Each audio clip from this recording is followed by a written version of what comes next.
जय जय रघुवीर समर्थ.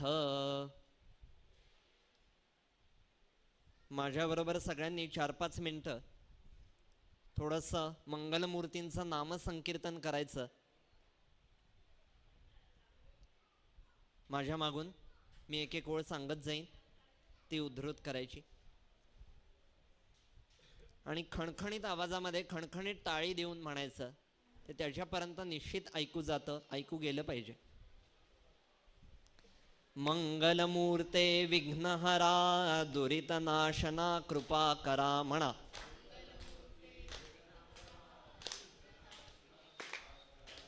मंगलमूर्ते विघ्नहरा दुरितनाशना कृपा करा.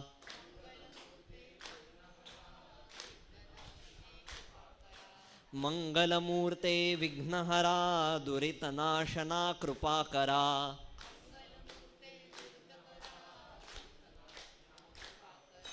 मंगलमूर्ते विघ्नहरा दुरितनाशना कृपा करा.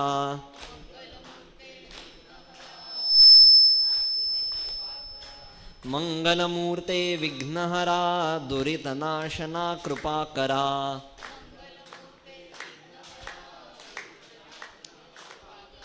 मंगलमूर्ते विघ्नहरा दुरितनाशना कृपा करा.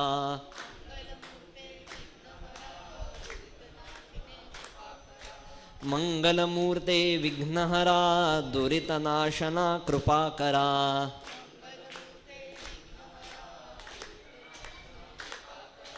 मंगलमूर्ते विघ्नहरा दुरितनाशना कृपा करा.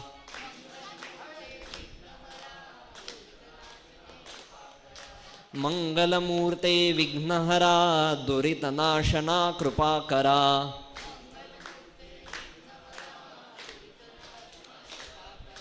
मंगलमूर्ते विघ्नहरा दुरितनाशना कृपा करा. मंगलमूर्ते विघ्नहरा दुरितनाशना कृपा करा.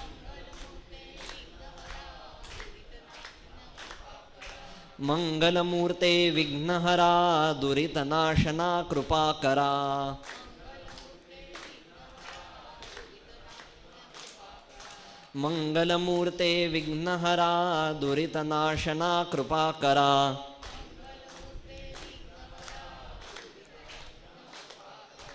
मंगलमूर्ते विघ्नहरा दुरितनाशना कृपा करा.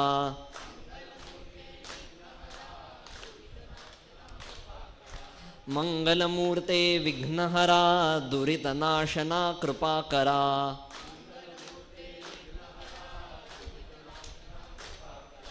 मंगलमूर्ते विघ्नहरा दुरितनाशना कृपा करा.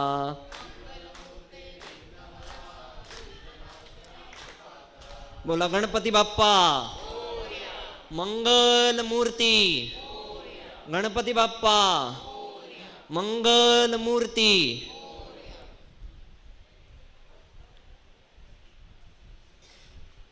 परब्रह्म परमात्मा भगवन मोरया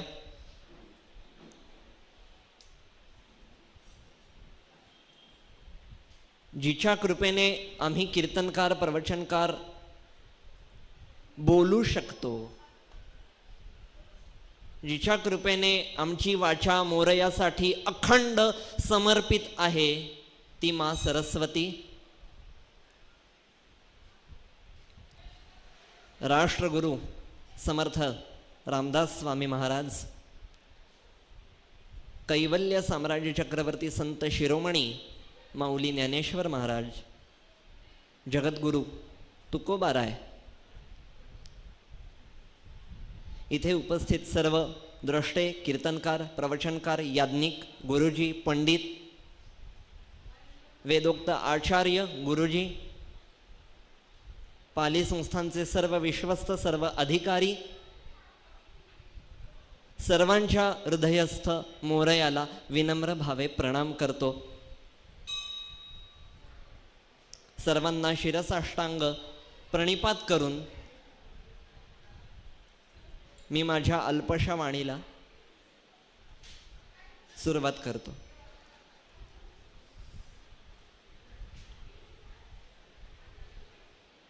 मला सोमण सरांचा फोन आला होता की 1 तारखेला गणेश जयंती आहे तर तुम्ही सेवा कराल का? मी म्हणलं सर तुमचं व्याकरण थोडंसं चुकतंय, तुम्ही यावर्षी का सेवा करणार नाही असं दरडावलं असतं तर मला बरं वाटलं असतं.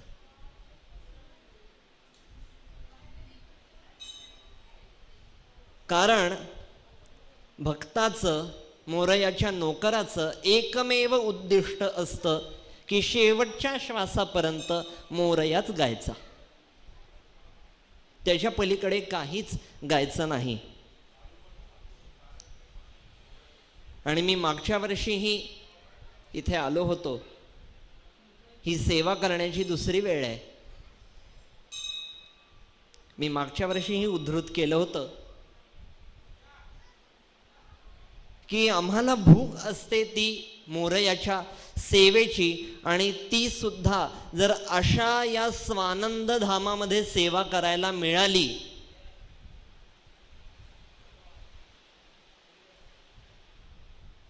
तर मला असं वाटतं की मानुष्यम तत्र सुदुर्लभम का म्हटलं असेल.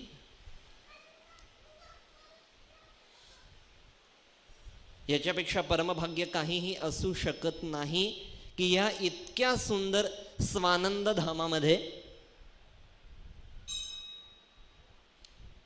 किंबहुना मोरयाचे किंवा मोरयाच्या भक्ताचे जिथे पाय लागतात ते स्वानंद धामच होऊन जातं. तिथे आमच्यासारखे नोकर बसतात, ही केवळ बल्लाळेश्वराची कृपा आहे.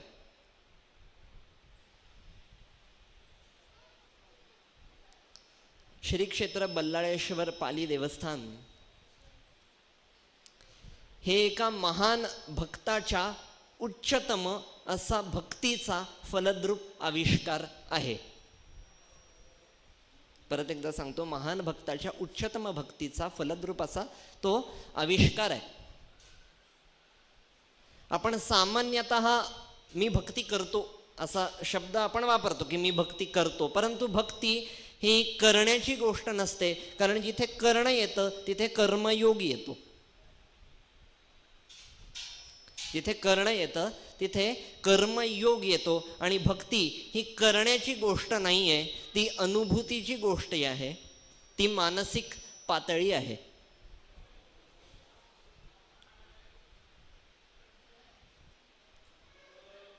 कारण जेव्हा एखादी गोष्ट केली जाते, मग पाठीमागे कोणता का हेतू असे ना, एखादी गोष्ट केली जाते तेव्हा तो कर्मयोग असतो. तेच कर्म जेव्हा सुविधेने केलं जातं, आदराने केलं जातं, त्याला हेतू, त्याला ध्येय समजून फक्त त्याच्यासाठीच केलं जातं, तेव्हा त्या कर्माचं रूपांतर उपासनेमध्ये होतं. जेव्हा ते कर्म परंपरेने वंश परंपरागत आपल्याकडे चालत आलेलं असतं, तेव्हा ज्ञानाचा आविष्कार जागृत होतो. आणि जेव्हा इंद्रियांनी सर्व कर्म करून मन आणि बुद्धी फक्त आणि फक्त बल्लाळेश्वराच्या चरणी समर्पित असते, तेव्हा ती भक्ती असते. म्हणून ती सुळावरची पोळी आहे असं तुकोबाराय म्हणतात.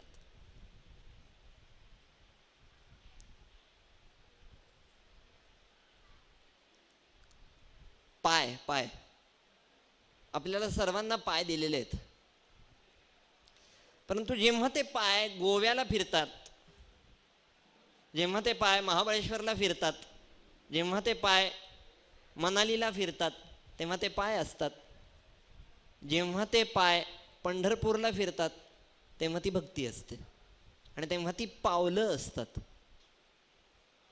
त्यामुळे पाऊले चालती पंढरीची वाट, पाय चालती नाही. जेव्हा ती भक्ती पाण्यात शिरते तेव्हा त्याचं तीर्थ होतं. जेव्हा ती भक्ती पदार्थामध्ये शिरते, शिऱ्यासारखा शिरा, पण आज मला भोजनालयामध्ये शिरा वाढला गेला आणि त्याची चव अमृतासारखी होती. का? कारण त्या पदार्थामध्ये मोरया शिरलेला आहे म्हणून. त्यामुळे भक्ती ही मानसिक पातळी आहे. सद्गुरू गोंदवलेकर महाराजांचे एक भक्त होऊन गेले, श्रेष्ठ भक्त होते, डॉक्टर बापूसाहेब केतकर. त्यांनी महाराजांना प्रश्न विचारला की महाराज, ज्ञान म्हणजे काय आणि भक्ती म्हणजे काय, दोघांमध्ये फरक काय? एक दिवशी महाराजांनी ब्रह्मानंदांना बोलवलं. ब्रह्मानंदा ये रे. बापूसाहेबांना म्हणलं चला आपण शेतीवर जाऊया. शेतीवर गेले तिघ जण आणि महाराजांनी स्वतःच्या हातामध्ये नांगर घेतलं, फावडं घेतलं आणि शेती करू लागले, नांगरू लागले. ऊन खूप लागतंय असा अंदाज बापूसाहेबांना आला. त्यांनी पटकन महाराजांच्या मस्तकावर छत्र धरलं. परंतु ब्रह्मानंदांनी विचार केला, महाराज महाराज अहो तुम्ही नांगर घ्यायचा, द्या इकडे. महाराजांचं उत्तर आहे, बापूसाहेब कळलं का ज्ञान आणि भक्ती मधला फरक काय आहे? मस्तकावर छत्र धरणं हे ज्ञान आहे, हातातलं फावडं घेणं ही भक्ती आहे. कारण भक्ती ही सेवेचा आविष्कार आहे. भक्ती ही एक प्रकारची सेवा आहे, ती मानसिक अवस्था आहे, ती कोणतीही करण्याची गोष्ट नाही.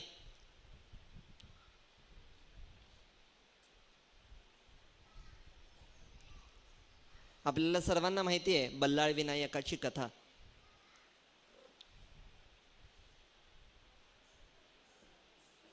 की सिंधू नगरामध्ये सिंधू देशामध्ये पल्लव नावाचं नगर होतं. तिथे कल्याण शेठ म्हणून एक वैश्य दुकानदार होते. त्यांचा पुत्र हा बल्लाळ. लहानपणापासूनच त्याचा श्वास आणि उच्छ्वास फक्त मोरयासाठीच होता, फक्त बल्लाळेश्वरासाठीच होता. एक दिवशी त्यांनी केलं काय की आपल्या सवंगडींना बोलवलं, गावाच्या बाहेर गेला, तिथे एक सुंदरशी जागा पाहिली, स्नान संध्या केली. आपल्याकडे पूर्वी आंघोळ वगैरे करून पूजा करण्याची पद्धत होती. म्हणजे तर आपल्या सवंगडींना बोलवलं. एक पाषाण दिसला, त्याला सेंदूर लेपन केलं आणि आजपासून हा माझा इष्टदैवत, हा माझा ध्येय, हा माझा हिरो, हे माझ्या जीवनाचं सर्वस्व म्हणून त्याची स्थापना केली. पालापाचोळा तिथला साफ करून तिथली स्वच्छता केली. केळीचे खुंट उभारले, राखेनीच रांगोळी काढली, तिथे मंडप उभारला. पुढे पुढे त्याला मंदिराचं स्वरूप येऊ लागलं. तिथे हरिकीर्तने झडू लागली.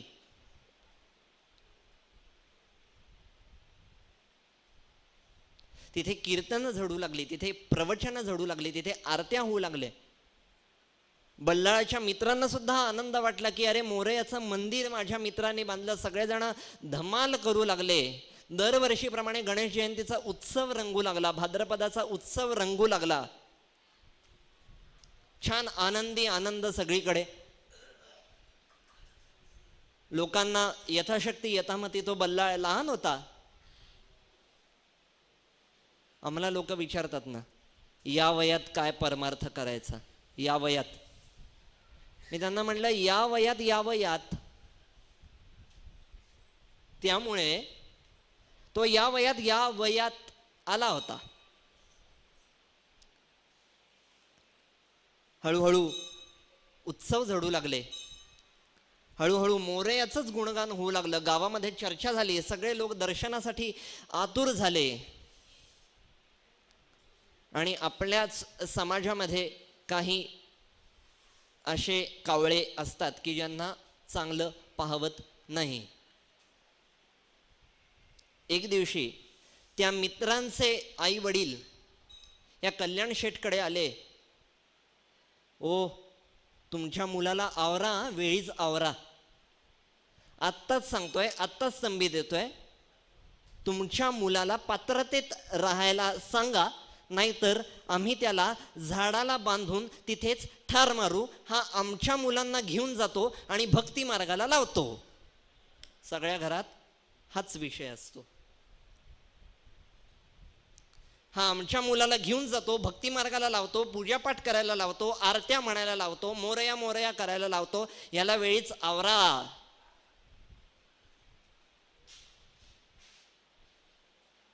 आणि कसं आहे, कान फुंकले की फुंकवून घेणारे सुद्धा आपल्याच समाजात असतात. त्यामुळे कल्याण शेठांनी सारासार विचार केला नाही. समर्थ म्हणतात, शरीरी क्रोध भरता, नोळखे माता पिता, बंधू बहीण कांता ताडी, तो एक मूर्ख. शरीरी क्रोध भरता, नोळखे माता पिता, क्रोधात भवती सम्मोहात, भगवद्गीता सांगते. क्रोध आला, बल्लाळांनी माफ करा माफ करा माफ करा, माझ्या मुलांनी तुमच्या मुलांना त्रास दिला, मी दिलगिरे बघतोच त्याच्याकडे, म्हणून सोटा घेतला, मंदिर उद्ध्वस्त केलं, लाथेनी हाणून पाडलं, मूर्ती सुद्धा भंग केली.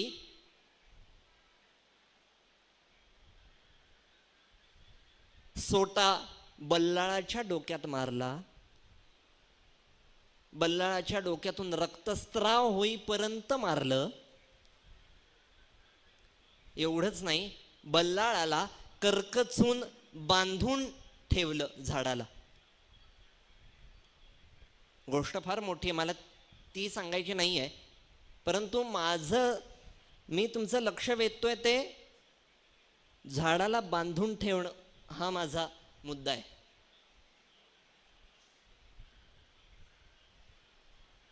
तो बल्लाळच होता. तो म्हणाला, पिताश्री बरं झालं तुम्ही मला बांधून ठेवलत. कोण म्हणेल? पण तो म्हणाला, बरं झालं तुम्ही मला बांधून ठेवलं, कारण मी मोरयाच्या नामासाठी एका जागी स्थिर झालो. मला बांधल्यानंतर तुम्ही आणि मी यथावकाश मुक्त होणार असू, तर जिथे श्रद्धा बळकट असते तिथे सुद्धा ते पाश रेशमी वाटू लागतात, ते दोर रेशमी वाटू लागतात. श्रद्धावान लभते ज्ञानम, भगवद्गीता सांगते. श्रद्धा हीच सर्वोत्तपरी बळकट आहे. आणि शेवटी त्याच्या नामसंकीर्तनाने मंगलमूर्ती प्रसन्न झाले.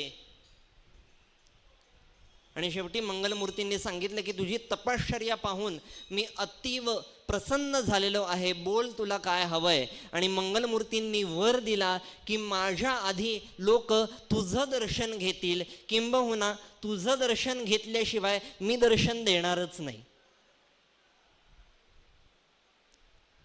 भक्ताचेनी साभिमाने कृपा केली दाशरथीने, समर्थ कृपेची वचने तो हा दासबोध. याच्यामध्ये मला सांगायचं आहे की भक्ताचेनी स्वाभिमाने कृपा केली दाशरथीने, म्हणजे भगवंताला कोणाचा अभिमान असतो तर सद्भक्तांचा अभिमान असतो. शरपंजरी भीष्म पडले होते. पुढे सांगू का?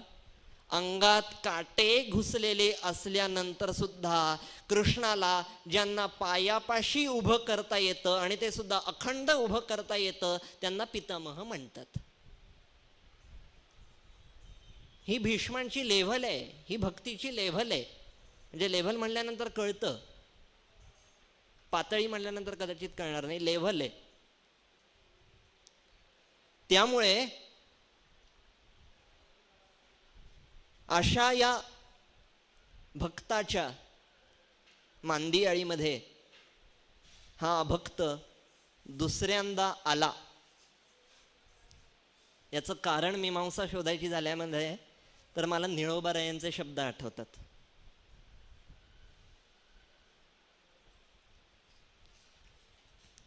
निळोबाराय म्हणतात की आठविता तुमची लीला करिता दासाचा सोहळा, ऐसा स्वाभाविक गुण वसे तुम्हा अंगी पूर्ण, शरणागताची या नावे तुम्हा उत्साह दुणावे.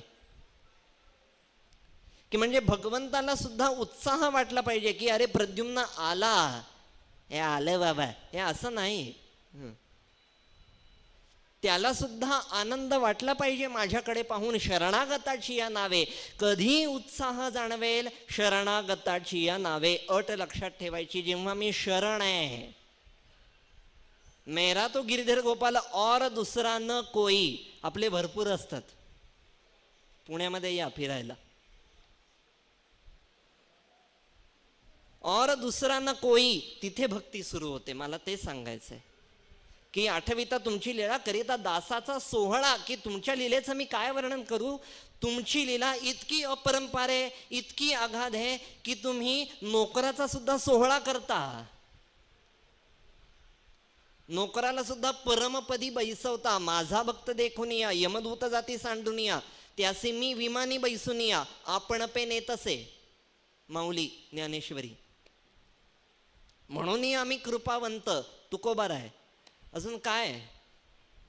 नाथ महाराज सांगतात, मी न करे त्याची कथा, तोची मुखी होय वक्ता, तो माझा बलात्कारे बोलविता, तरी म्या काय करावे. ते जाऊ द्या. दासगणू महाराज सुद्धा सांगतात की तुझ्या वशिल्या वाचून, हे देवा तुझ्या वशिल्या वाचून, अवघेच देवा आहे क्षीण, कुडी माझी नसल्या प्राण, कोण विचारी मढ्याते. सरोवराची दिव्य शोभा, तोयामुळे पद्मनाभा, रस भरित आतला गाभा, टर्फला ते महत्व. आणि टर्फलाला कधी महत्व येतं, जेव्हा हे टर्फल आतल्या गाभ्याला ओळखतं, आणि नुसतं ओळखत नाही, त्याचा आस्वाद घेतं.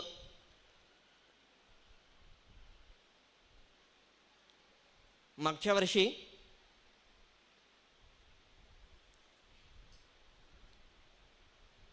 मी आलो होतो आणि यावर्षी परत इच्छा झाली यायची.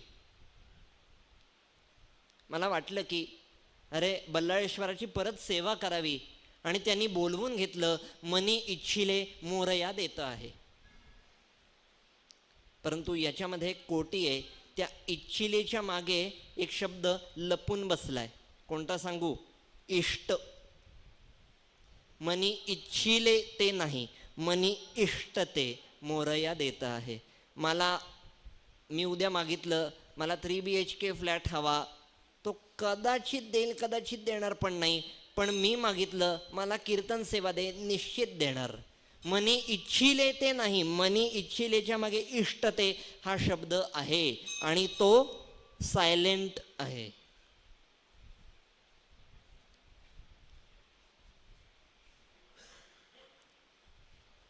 एरवी तरी मी मूर्खू, असं ता जाहाला अविवेकू, तरी संत कृपा देपू सोज्वळू असे. हा सोज्वळपणा याही वर्षी मी त्याच्या कृपेने अनुभवतो आहे. मागच्या वर्षी आपण थोडासा अथर्व शीर्षाचा विचार केला होता. यावर्षी थोडासा विनायक चरित्राचा विचार करायचा आहे. माघी गणेश जयंती. असं आहे, माघ आणि फाल्गुन हे महिने शिशिर ऋतूचे सांगितले जातात, आणि शिशिर ऋतूमध्ये पान झडती होते, पान गळती होते. असं आहे, पान तोडणं आणि पान गळून पडणं जमीन आसमानाचा फरक आहे. मला कविता आठवते. मी पण ज्यांचे पक्व फळा परी, सहजपणाने गळले हो, जीवन त्यांना कळले हो. जीवन कोणाला कळतं. ज्यांच्या आयुष्यामध्ये शिशिर ऋतू आला. त्यामुळे या माघी गणेश जयंतीला, आणि इथे अजून एक मी उल्लेख करतो, गणेश जयंती म्हणजे ओंकार गणेश प्रकट झाले किंवा गणपती प्रकट झाले असं नाही आहे. त्या दिवशी विनायक अवताराचा जन्म झाला. गणेश जयंती म्हणजे गणेशाची जयंती नाही आहे, विनायकाची जयंती आहे. त्यामुळे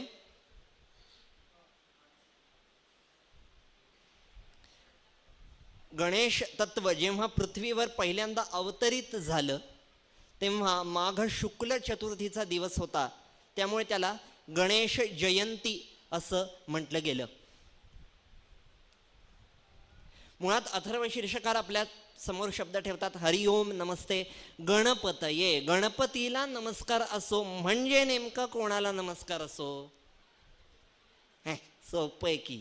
शिवगणांचा प्रमुख, पार्वती गणांचा प्रमुख तो गणपती, एवढाच जर साधा अर्थ असता तर आता पुढे आहे का? आपल्याला फार ज्ञानाच्या दृष्टिकोनातून भक्ती केली पाहिजे. तो फक्त शिवगणांचा प्रमुख नाहीये, तो फक्त शंकर पार्वतीचा पुत्र नाहीये, तर निजे भूस्वानंदे जडभरत भूम्यां परतरे तुरीया स्थिरे परम सुखदे त्वं निवससी अतस्त्वां संध्याये शिव हरी रवी ब्रह्म जनकम. हे त्याचं विशेषण आहे की शिव हरी रवी ब्रह्म जनक तो आहे, फक्त शंकर पार्वतीचा पुत्र नाही आहे. त्रिपुरासूर शंकरांच्या अस्त्राने सुद्धा वध्य झाला नाही.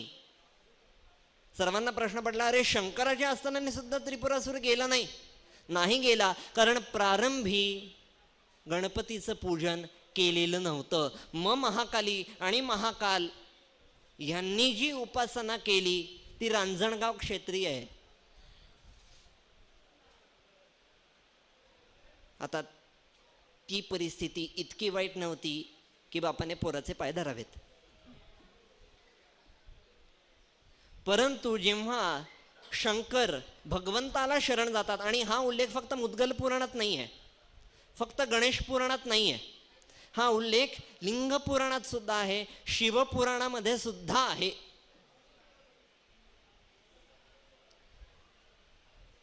आपल्याला फक्त माहिती आहे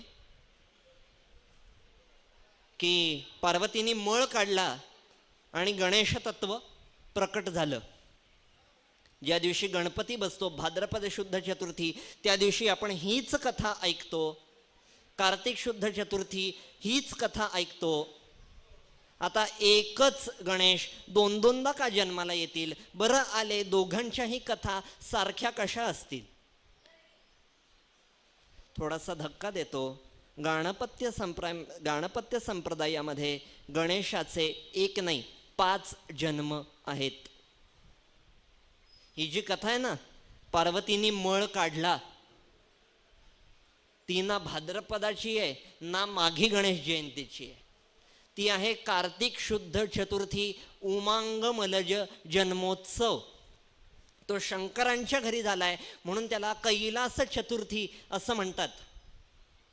भाद्रपद शुद्ध चतुर्थी मयुरेश्वर जन्मोत्सव, जेव्हा आपण पार्थिव गणपती मूर्ती बसवतो ती भाद्रपद शुद्ध चतुर्थी, आणि तो सुद्धा जन्मोत्सव शंकरांच्याच घरी झाला म्हणून ती सुद्धा कैलास चतुर्थी. शिवाय गणेशाचा गजानन अवतार हा सुद्धा शंकरांच्याच घरी झालाय, जो द्वापार युगामध्ये आहे. शिवाय अंबिका तनय नावाचा अवतार शंकरांच्याच घरी झालेला आहे. शिवाय गुणेश नावाचा अवतार शंकरांच्याच घरी झालेला आहे. वैशाख शुद्ध पौर्णिमेला पुष्टिपती जन्मोत्सव केला जातो, तोही शंकरांच्याच घरी झालेला आहे. आणि चैत्र शुद्ध द्वितीयेला शेषात्मज जन्मोत्सव केला जातो, तो शेषाच्या घरी झालेला आहे. आता मला द्या पटवून की शंकर पार्वतीचाच पुत्र गणपती आहे. शंकर पार्वतीचाच पुत्र गणपती असता तर गणेशाचं मंदिर कंबोडियाला का असतं? किंबहुना शंकर पार्वतीचाच पुत्र जर भगवंत असते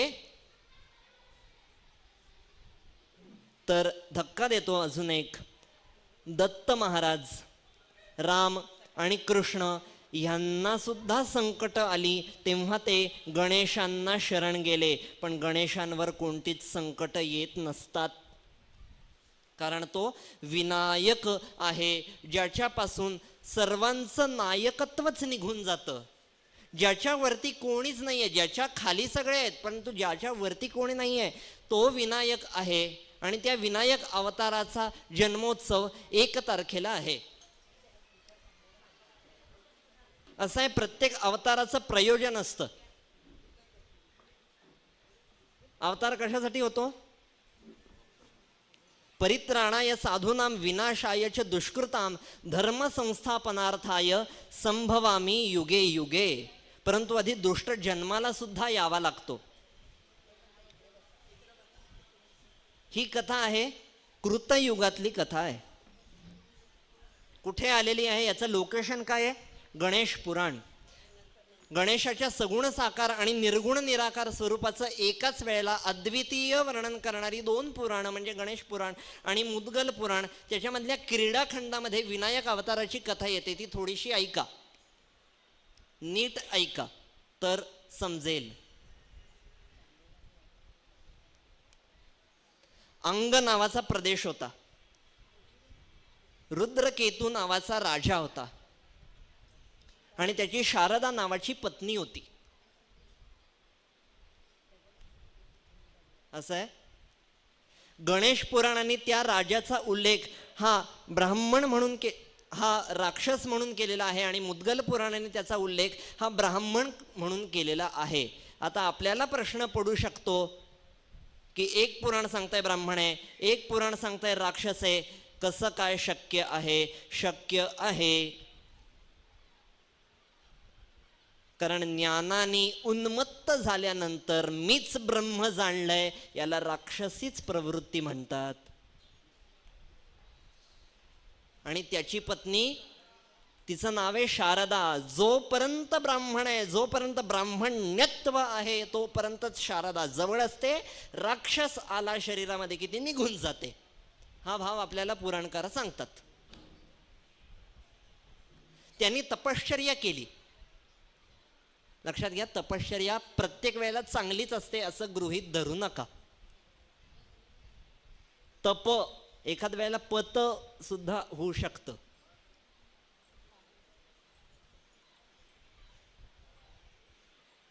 यथावकाश मुलं झाली, 2 मुलं झाली. मोठ्या मुलाचं नाव ठेवलं देवांतक आणि लहान मुलाचं नाव ठेवलं नरांतक. काय नाव आहे तो? देवांतक आणि नरांतक. हळूहळू त्यांनी सुद्धा तपश्चर्या केली आणि तपश्चर्येने त्यांना असं वाटलं की मी लय भारी आहे, मी मोरयापेक्षाही लय भारी आहे, मी रामापेक्षाही लय भारी आहे. असं आहे ना, तपश्चर्या सर्वच राक्षसांनी केलेली आहे. हिरण्यकश्यपूंनी सुद्धा केलेली आहे, रावणाने सुद्धा केलेली आहे, हिरण्याक्षाने सुद्धा केलेली आहे, कंसाने सुद्धा केलेली आहे. परंतु तपश्चर्येनंतर जर त्याचा परिणाम हा उन्मत्ततेत होणार असेल, हा मस्तीत होणार असेल तर ते तपश्चर्या स्वतः करत नाहीत, पुढचं भयानक सांगतो करू देत नाहीत. आणि असे राक्षसच आपल्या समाजामध्ये भरपूर आहेत.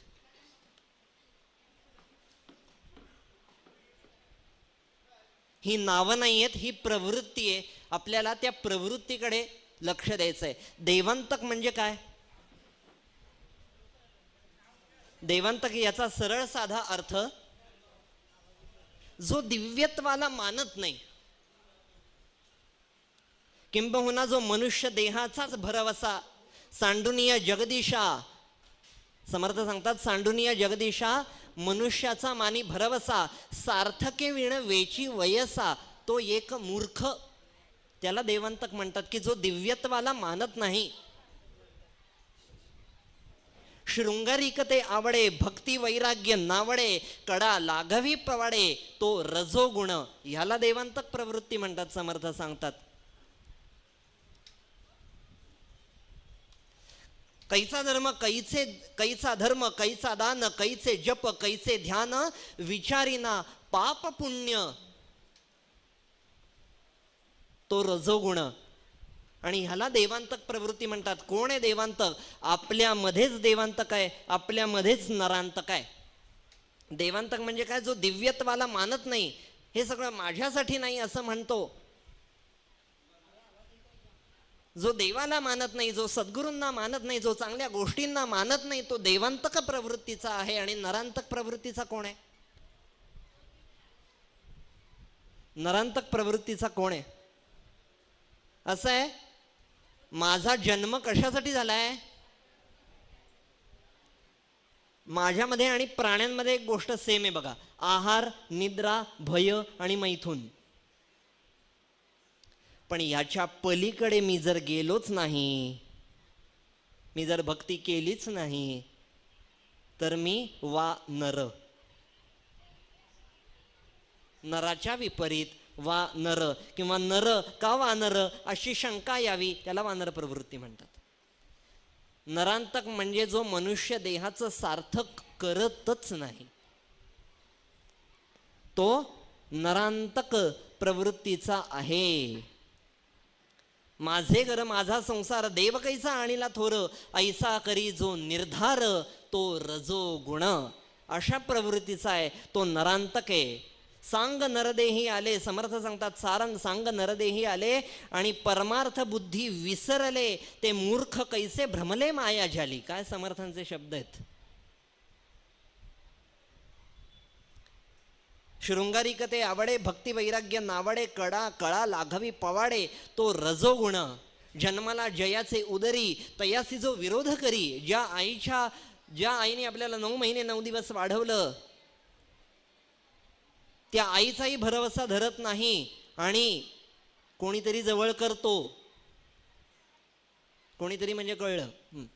जन्माला जयाचे उदरी, तयासी जो विरोध करी. सखी मानुली अंतुरी, तो एक मूर्ख, तो नरांतक प्रवृत्तीचा आहे.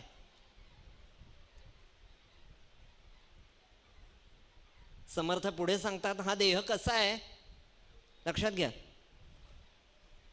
विष्ठा आणि शुक संवाद येतो. ऐकून ठेवा, विष्ठा आणि शुक संवाद. शुकदेव सांगतात, जनक राजा शुकदेवांना सांगतो की जा या जगातली घाणेरडीतली घाणेरडी गोष्ट घेऊन ये. तो जातो, त्याला पुढे कचरा दिसतो, पण तो विचार करतो कचऱ्याचा पण काहीतरी सदुपयोग आहे. मला वाटतं पाली देवस्थाननी केलेलं आहे निर्माल्यापासून, त्यामुळे ते घाणेरडी गोष्ट नाही आहे. मग त्याला पुढे कुजलेलं अन्न दिसतं. अरे ह्याचा पण काहीतरी सदुपयोग आहे खत करण्यासाठी, पण पुढे जातो आणि त्याचा पाय विष्ठेनी भरतो, 2 नंबरनी भरतो. अरे अरे अरे अरे अरे अरे पण चला सापडली घाणेरडी गोष्ट. पण ती विष्ठा सांगते, राजा थांब, मी काल आम्रखंड होते, तुझ्या पोटात गेले म्हणून विष्ठा झाली. माझ्या पोटात गेल्यानंतर जर आम्रखंड सुद्धा विष्ठा होणार असेल, आणि त्या देहाला मी जर पोळ्याच्या बैलावाणी सजवणार असेल, तर याला नरांतक प्रवृत्ती म्हणायचं की नाही सांगा. हीच नरांतक प्रवृत्ती आहे. आणि शेवटी त्यांनी धुमाकूळ घातला. इंद्रदेवतेचं स्थान सुद्धा पदच्युत झालं, शंकरांना सुद्धा आपलं स्थान सोडावं लागलं. सगळे देवा पुढचं नाही बोलत निघून गेले. आणि याचं दुःख झालं आदितीला. आदिती आणि कश्यप ऋषीवर्य, ऋषीपत्नी कैलासाच्या खाली राहत होते. आदितीला दुःख झालं की अरे तिची मुलं निर्वासित झाली हो, की माझ्याच मुलांच्या बाबतीमध्ये हे का व्हावं, आणि यावर उपाय काय. कश्यप तिच्या निमित्ताने आपल्याला कथन करतायत की का झालं सांगू, तुझी सगळी मुलं ही स्वर्गस्थ आहेत. आणि स्वर्गामध्ये कसं आहे, स्वर्ग म्हणजे थोडक्यात सांगू का, फार वर्णन करत नाही, आपल्याकडे वेळ कमी आहे, आपल्याला कथा सांगायची आहे. स्वर्ग म्हणजे काय सांगू का, PVR आयनॉक्स पुण्याचा, PVR आयनॉक्स थिएटर, मस्त पुष्पा 2 बघता येतो, असा स्वर्ग आहे. नंदनवन आहे, अहो कामधेनू आहे, असं मस्त पहिल्या रांगेमध्ये बसून असं मस्त पुष्पा 2 वगैरे बघता येतो तिथे. गमतीचा भाग सोडा. परंतु स्वर्ग ही भोगभूमी आहे, तिथे तुम्हाला योग करता येत नाही. आणि कश्यप सांगतात तुझी सगळी मुलं स्वर्गस्थ आहेत, पण माता विचारते माझ्याच मुलांना दुःख का झालं. हा प्रश्न जवळपास सगळ्या घरांमध्ये असतो की माझ्याच बाबतीमध्ये हे का झालं. याचं एकमेव कारण आहे, सगळ्यांच्याच बाबतीत झालेलं असतं, पण सावधानता बाळगली नाही ना की ते आपल्या बाबतीत येतं तेव्हा झटका बसतो. म्हणून अखंड सावधान असावे. माझ्याच मुलांच्या बाबतीत का झालं. कश्यप सांगतायत तुझे मुलं स्वर्गात आहेत, सुखात आहेत, आणि सुखाचा प्रॉब्लेम असा आहे, सुख सुख म्हणता आहे दुःख ठाकून आले, भजन सकळ गेले. सुखाचा हा प्रॉब्लेम आहे. माणूस सुखात असला ना की देवाला विसरतो आहो. त्यामुळे तुझ्या मुलांच्या बाबतीत ही वेळ आली. एक काम कर, त्यांना आता उपरती झालेली आहे, त्यांना आता कळलेलं आहे की बल्लाळेश्वराची दरवर्षी सेवा करायची आहे. त्यामुळे तू सुद्धा गणेशाचं ध्यान कर.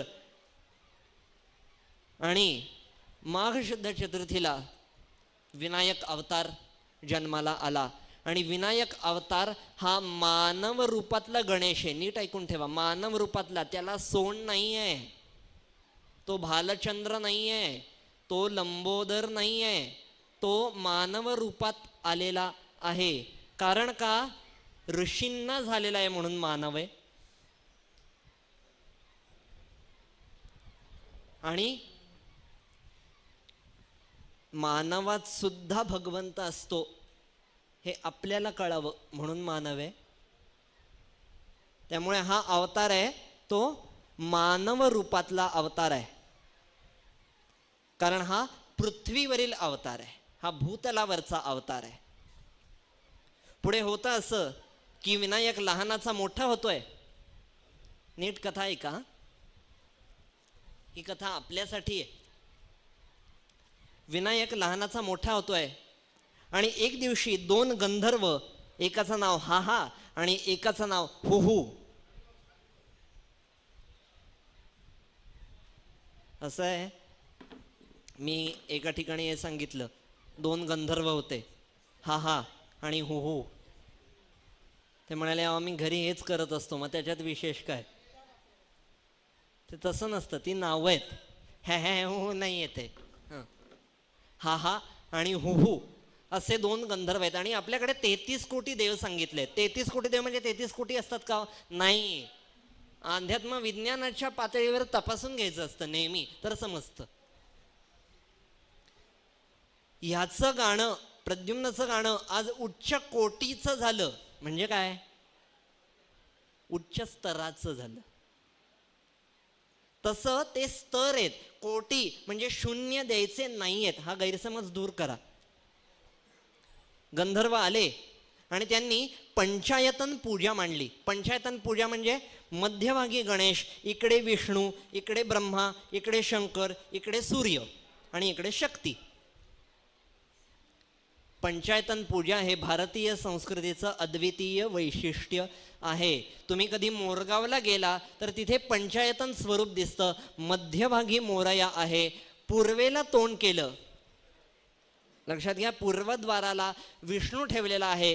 का पूर्वद्वाराला विष्णू ठेवलेला आहे, प्रभाते मनी राम चिंतित जावा.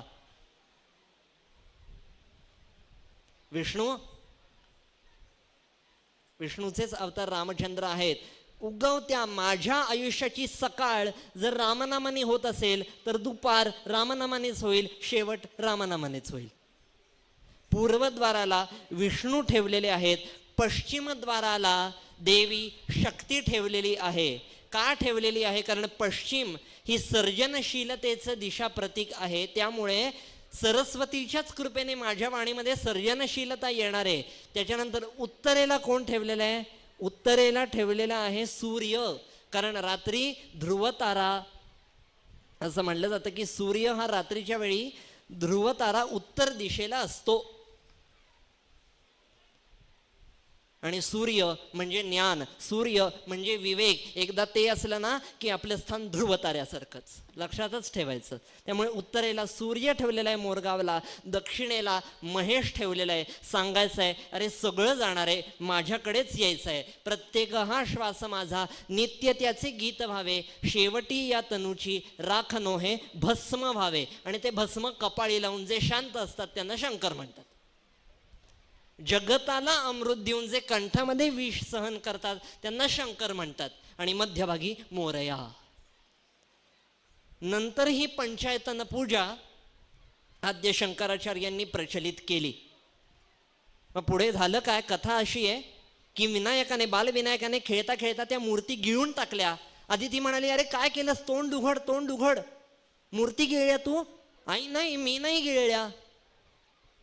उघड उघड, तोंड उघड, तूच मूर्ती गिळल्या. नाही नाही नाही, मे नाही माखन खाया.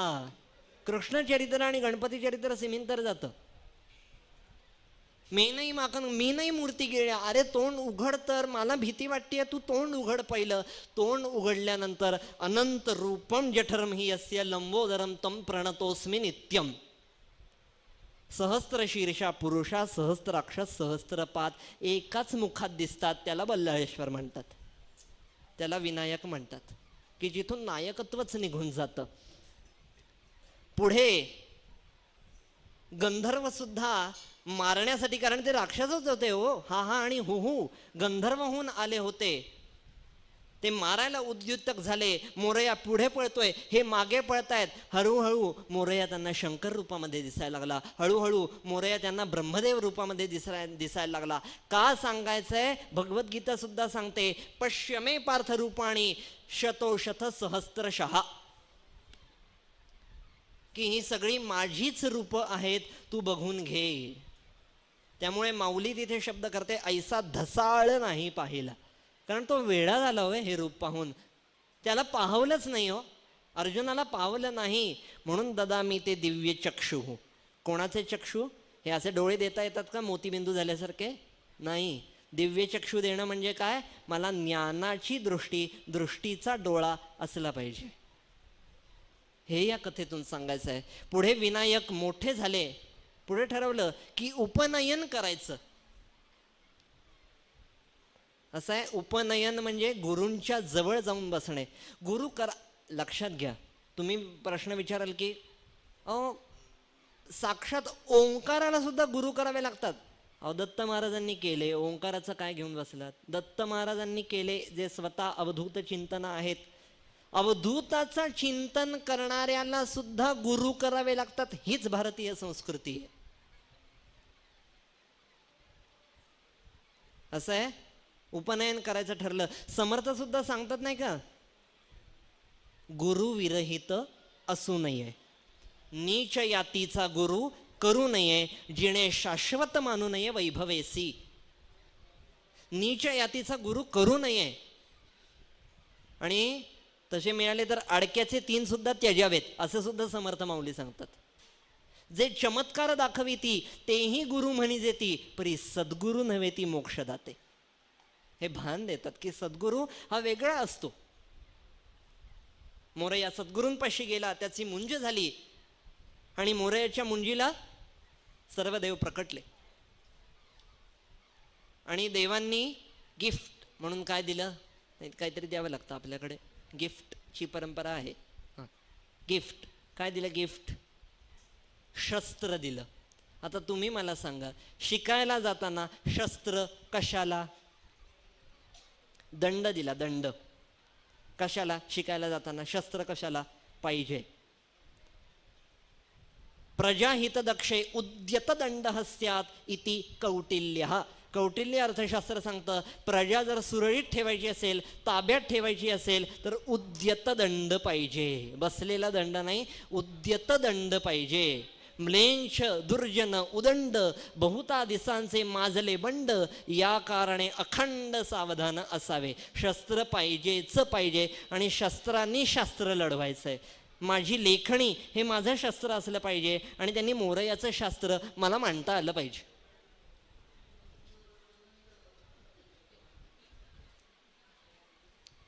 एक दिवस प्रसंग असा घडला की उपनयन संस्कार झाला, वेदाध्ययन सुरू केलं आणि नंतर आचरणाचा विषय फार महत्त्वाचा असतो. आपल्याकडे ज्ञानाला ते ज्ञान म्हणतो आपण, तो ज्ञान नाही, ती ज्ञान नाही, ते ज्ञान म्हणतो. कारण ज्ञान हे नपुंसक आहे. कारण ज्ञान हे आचरणाशिवाय फोल आहे हो. जे जे जयांनी बोलावे ते ते दयांनी पहिल्यांदा वागावे, समर्थच सांगतात. त्यामुळे ज्ञान हे आचरणाशिवाय नपुंसक आहे. त्यामुळे आचरायला सुरुवात झाली आणि एक दिवशी काशी नरेश कश्यपांकडे येऊन पोचले की माझ्या मुलाचा विवाह थाटायचा आहे आणि तुम्ही माझे कुलपुरोहित आहात, तर तुम्ही या विवाह प्रसंगी यावं आणि विवाह सोहळा पार पाडून द्यावा अशी आमची सर्वांची इच्छा आहे. कश्यप ऋषी सांगतात की मला ते शक्य नाही, कारण मी व्रताने बांधलेलो आहे, मला आश्रम सोडून जाता येणार नाही. परंतु हा माझा मुलगा मोरया विनायक हा तयार होतोय, तुम्ही याला घेऊन जा. त्यांनी थोड्याशा आठ्यावर केल्या. आठ्यावरच करतात असे लोक, युवक आमच्यासारखे पाहिले की. पण मोरया गेला, रथावर बसला आणि जाताना काय दिसलं, देवांतक आणि नरांतकाचा काका धूम्राक्ष तिथे तप करत बसला होता. मोरयाने ओळखलं हा तप नाही पत करतोय, त्याला सुद्धा ठार मारून टाकलं. कारण भगवंत भाव नसेल तर किंमत देत नाही. पुढे धूम्राक्षाला मारल्यानंतर, धूम्राक्षाचा वध झाल्यानंतर त्याच्या मुलांना कळलं की अरे माझ्या वडिलांचा वध झालेला आहे. मनू आणि जघन हे सुद्धा रथावर स्वार होऊन अख्खच्या अख्खं सैन्य आणलं आणि मोरयावर लावलं. महत्वाची गोष्ट सांगतो, काशी नरेशाने दोन्ही हात वर केले. आपली गत अशीच असते, जेव्हा आपल्या अंगावर येतं ना, लोक हात वर करून मोकळं होतात. परंतु मोरयाची लीला कळली की अरे हा साधा सुद्धा मुलगा नाही आहे. काशी नरेश आणि मोरया काशीला येऊन पोचले. महालात पाहतो तो काय, महालात राजा पोचणार आणि राजा अवाक झाला की इतकी सुंदर पूजा कोणी मांडलेली आहे. माझ्या महालामध्ये मला आयुष्यात एवढी सुंदर पूजा जमली नाही, ही पूजा कोणी मांडलेली आहे. मोरया सांगतात माझे एक महान भक्त आहेत, त्यांचं नाव महाराज भृशुंडी, त्यांनी मानस पूजा केली. ती मी इथे असल्या काय, तिथे असल्या काय, कुठेही असलो काय, माझ्यापर्यंत येऊन मिळाली आणि मिळते. सर्व देव नमस्कारः. माझ्यापर्यंत येऊन ती मिळाली. अरे आपले भक्त, मला सुद्धा त्यांचं दर्शन घ्यायचंय. चल डोळे मीट. डोळे मिटले आणि राजा अमल क्षेत्रामध्ये येऊन पोचला. आता डोळे मिटल्यावर कोण अमल क्षेत्रावर जातं? मी डोळे मिटून पुण्याला जाईन का? मला त्याच्यासाठी हेच लागणार. परंतु डोळे मिटल्यानंतर जाणं याचा अर्थ दृष्टीचा डोळा अंतर भीतरू पालटू झाला. तो आतला प्रवास आहे, बाहेरचा सांगतच नाहीयेत, हे लक्षात घ्या. आतला प्रवास आहे. महाराज भृशुंडींना नमस्कार केला, शिरसाष्टांग प्रणिपात केला. महाराज मला अभय द्या, महाराज मला अभय द्या. कोण आहेस तू, कुठून आलास? माझ्या बॉसनी पाठवलंय, माझ्या विनायकांनी पाठवलंय आणि तुम्हाला सुद्धा बोलवलंय. एक मिनिट. त्याला सोंड आहे? नाही. त्याला सुपासारखे कान आहेत? पोट मोठं आहे? नाही हो. बरं तो भालचंद्र तरी? भृशुंडी विचारतायत. नाही हो, असं काहीच नाहीये. मग मी दर्शन घेणार नाही, कारण ज्याच्या कृपेने मला सोंड फुटलेली आहे, मी ध्यान करतोय, आणि ज्याला सोंड नाही, अशा ज्याला सोंड नाही त्याचे मी तोंड पाहणार नाही. भृशुंडी नास्तिक होते का? भृशुंडी वेडे होते का? नाही. भृशुंडी सगुण साकार रूपावर एकनिष्ठ होते. हा भाव पुराणकारांना सांगायचा आहे. मग आता काय करू मी? परत आला राजा. मोरया म्हणाला परत आला? काय झालं? ते काहीच बोलले नाही तुझ्याशी? नाही हो, त्यांनी विचारलं हे आहे का, ते आहे का, ते आहे का. काय सांगू? जा परत. परत गेला, सांगितलं. हां हां, तुम्ही म्हणाला होतात ना, तसेच आहेत, तसेच आहेत, ते तसेच आहेत. त्यांना सांग मी असाच आहे म्हणून. हां, तसेच आहेत ना, तुम्ही सांगितल्याप्रमाणे तसेच आहेत. भ्रुशुंडी रडायला लागले हो. ही भक्ती आहे. मला मूळ मुद्द्यावर तिथंच यायचंय. भ्रुशुंडी रडायला लागले, मोरया माझा मोरया कुठे कुठे कुठे कुठे. भ्रुशुंडींनी फक्त 3 पावलं टाकली. 3 पावल्यावर मोरया भेटले. कसे भेटतात? त्वम देहत्रयात इतः, त्वम गुणत्रयात इतः, त्वम अवस्थात्रयात इतः. त्याचा विचार पुढच्या वर्षी करायचा आहे, हे मी सोमणांना आधीच सांगून ठेवलंय. आणि शेवटी मोरया विवाह प्रसंग उरकून निघाले. आणि निघताना मात्र गावकऱ्यांना वाटायला लागलं की हा अवतार गणेश जयंतीचा माझ्याही घरी प्रकट व्हावा. मोरया तुम्ही माझ्याही घरी या. आता किती जणांच्या घरी जाणार? मोरया म्हणाले ठीक आहे, मी एकाच वेळेला सगळ्यांच्या घरी जातो. ही चर्चा गावाबाहेर पोचली की मोरया येणार, मोरया येणार, मोरया येणार, मोरया येणार. गावाच्या बाहेर एक शुक्ल आणि विद्रुमा नावाचं गरीब, अतिशय दारिद्र्य रेषेखालचं कुटुंब होतं. चंद्रमौळी घर होतं की झोपलं की चंद्रच दिसणार. परंतु त्यांना पण वाटलं की मोरया येणार, काय करायचं? कसा तरी पालापाचोळा सावरला, काय नाही हो घरामध्ये. रांगोळी काढायला रांगोळी नाही, त्यामुळे करावं काय की यज्ञ मांडला आणि त्याच्या राखेने रांगोळी काढली. माझा देहाचा यज्ञ झाला पाहिजे आणि त्याच्यातून जी राख येईल त्याची रांगोळी इतरांनी काढली पाहिजे, हा पुराणकारांचा भाव आहे. पिठं आणली, धान्य आणलं, त्याच्यापासून पिठं केली. मोरया येणार, मोरया येणार. मोरयाचं अद्वितीय वैभव पहा. मोरया फक्त आणि फक्त ह्यांच्याच घरी आले. कसं ओळखलं? गावाबाहेर होतं. शुक्ल विद्रुमाच्याच घरी मोरया गेले. बाकी घरामध्ये वेगवेगळ्या अवतारात गेले, परंतु शुक्ल विद्रुमाच्या घरामध्ये गणेश विनायक रूपाने अवतरित झाले. का? देवभावाचा भुकेला हो. जिथे भाव आहे तिथे भगवंत आहे.